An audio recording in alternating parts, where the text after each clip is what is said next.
Okay, let's get into it. Today we are doing a deep dive into the real logic behind success, the logic of the outlier. We're going to look past the usual stories of, individual talent and grit, and ask a pretty fundamental question. Is success really just about the person? Or is it a product of all these unseen forces, like where you were born, when you were born, even who you were born to? Exactly. We've got a fascinating stack of sources to pull from today, everything from tiny Pennsylvania villages to the black boxes of crashed airplanes.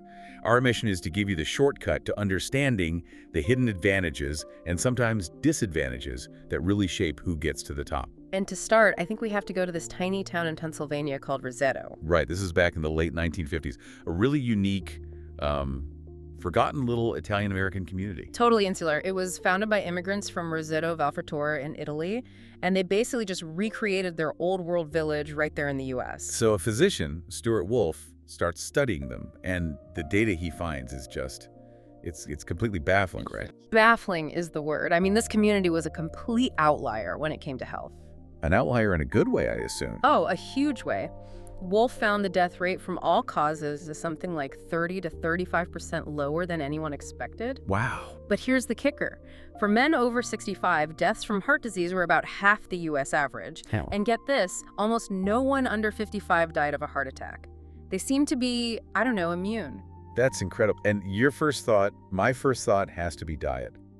They must have been eating some pristine Mediterranean diet. That's what everyone thought. But that's where the whole thing just falls apart. How so? Their diet was, by any modern standard, atrocious. They smoked heavily. A lot of them were obese. And what were they eating? Well, 41% of their calories came from fat, and they had swapped out the healthy olive oil from Italy for American lard. Lard. So it wasn't biology. It wasn't biology, it wasn't genetics, it was sociology.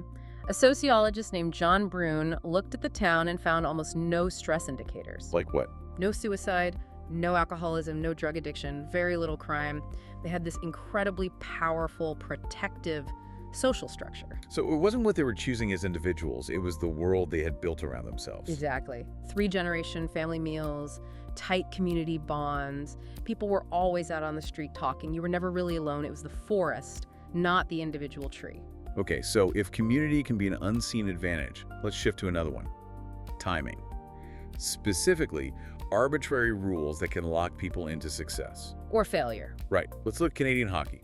There was this team, the 2007 Medicine Hat Tigers. And if you look at the roster, you see this really weird pattern in the birthdays. They're all clustered at the beginning of the year, January, February, March.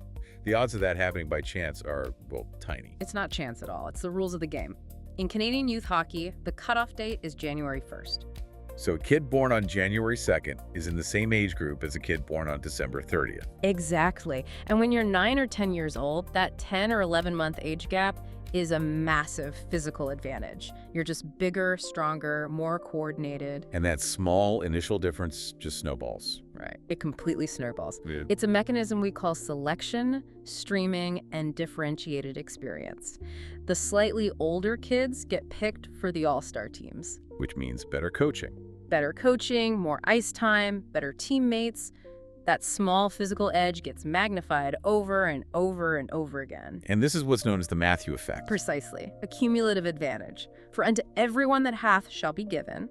The ones who get a little bit of an early advantage are given the opportunities that lead to huge success down the road.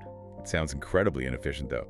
We're just throwing away talent. We are. You see it in Czech soccer, too. Almost no elite players are born in the second half of the year. We're wasting half the talent pool because of an arbitrary line in the sand. So timing creates opportunity.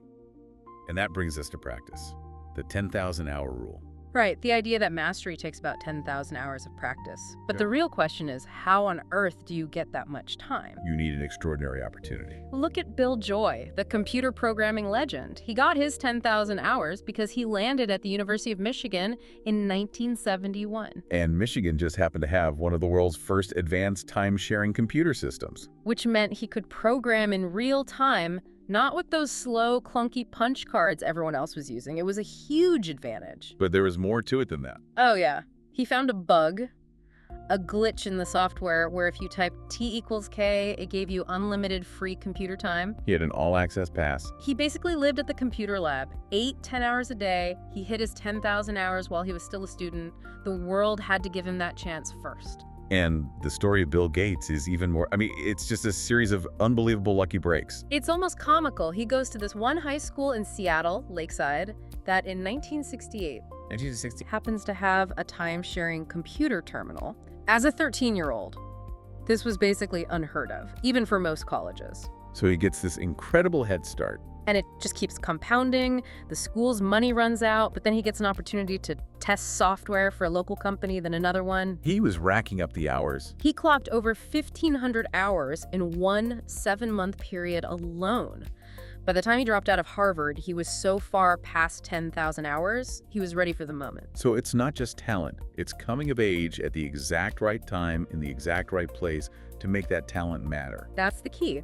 And it applies everywhere. 20% of the richest people in history were Americans born in just a 9-year window in the mid-19th century. Perfect timing for the Industrial Revolution. The timing made them. Okay, so we've talked about external factors. Let's look at internal ones.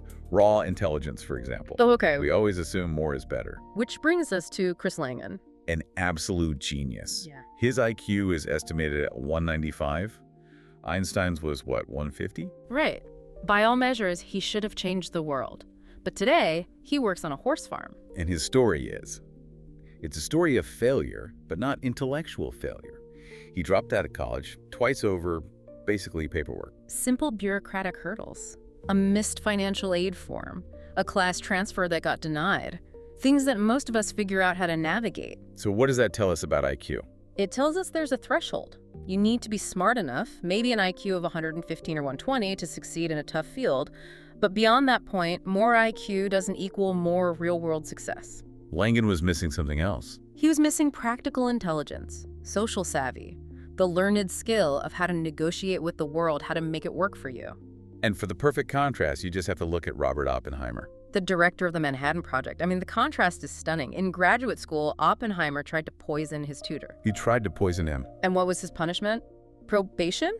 He had to see a psychiatrist. He wasn't expelled. He wasn't arrested. He charmed and negotiated his way out of an actual felony. While Langan got derailed by a form, it just speaks to this idea of concerted cultivation. That's it. Oppenheimer was raised by wealthy, educated parents who taught him how to deal with authority, how to question doctors, how to make his case. Langan was raised in poverty and learned the opposite. He learned constraint, distrust, and that was a crippling handicap. And this idea of cultural legacy, of how we learn to communicate with authority, it can literally be a matter of life and death. Especially in a high-stakes environment like an airplane cockpit. Right. The data on modern plane crashes is startling. It's almost never one single mechanical failure. No, it's usually a cascade of about 7 consecutive human errors. And those errors are almost always failures of teamwork and communication. Specifically, something called mitigated speech, using hints instead of direct commands. Which ties directly to a cultural dimension called the Power Distance Index, or PDI. No. It's a measure of how much a culture respects hierarchy. So in a high PDI culture, like Colombia or South Korea, a subordinate is expected to be extremely deferential to a superior. You just don't speak plainly to the captain. And you can see the tragic results in the crash of Avianca Flight 052. The Colombian crew was running out of fuel over New York. And the co-pilot says to air traffic control, we're running out of fuel, sir. But he says it so deferentially, so mitigated, that the controllers in New York, A very low PDI culture. a very low PDI culture, they just hear it as a passing comment, not an emergency. He never used the magic words, declare an emergency. And the plane ran out of fuel and crashed. We see the same pattern with a Korean Air flight, right? Flight 801. The captain is tired, making mistakes. The flight engineer sees they're flying toward a hill, but instead of yelling, he says something incredibly mitigated, like, "Captain, the weather radar has helped us a lot." He meant, pay attention to the radar, we're about to crash. But the true meaning was lost in the cultural translation, and they flew right into Nimitz Hill. So what was the fix? How did Korean Air solve this? This is the brilliant part. They realized it wasn't a training problem, it was a cultural one. So they mandated that all cockpit communication must be in English. Why English? Because it gave the pilots an alternate identity. English wasn't tied to the deep hierarchical structures of the Korean language. It freed them up to be more direct, more assertive, to use low PDI communication. They changed the language to change the culture. That's fascinating.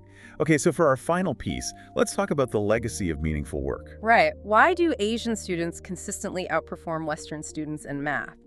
The sources link this legacy all the way back to rice paddies. Rice paddies. How? Rice farming is unique. It's incredibly complex, skill-oriented, and it requires year-round intensive work. We're talking 3,000 hours a year. Which is way more than a European peasant would have worked. Almost 3 times as much. And crucially, there's a direct link between effort and reward.